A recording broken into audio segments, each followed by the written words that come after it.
Hi guys! Ayan, bilang isang ganap na nanay, balik eskwela na po ang ating mga anak. Siyempre, aasikasuhin natin bago pumasok ng school. Ayan, unang papasok guys, yung aking bunsong babae. Siya ay magi-grade 1 na po. Hello guys! Papasok na ako ng school. Ayan, naglalakad lamang po kami guys. Kasi malapit lang guys yung bahay namin papuntang school. Siguro mga nasa 10 road lang ang pagitan guys bago makarating guys sa school. Ayan.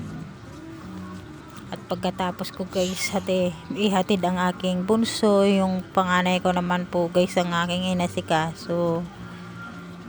Dahil nga po yung aking bunso ang mauunang papasok.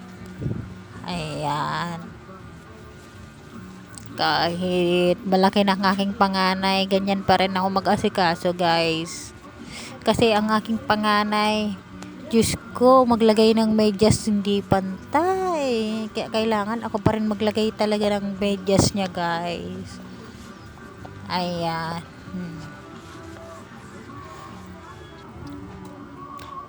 Para sa paningin ng ating mga nanay, bilang isang magulang, naging maayos ang kanilang itsura, yung pananamit, syempre. Ayan. Oh guys, papasok kami. Papasok ako sa school. Pupunta na kami. Katulad ng kanina, naglalakad din po kami. Hello. Ayan. Thank you for watching guys.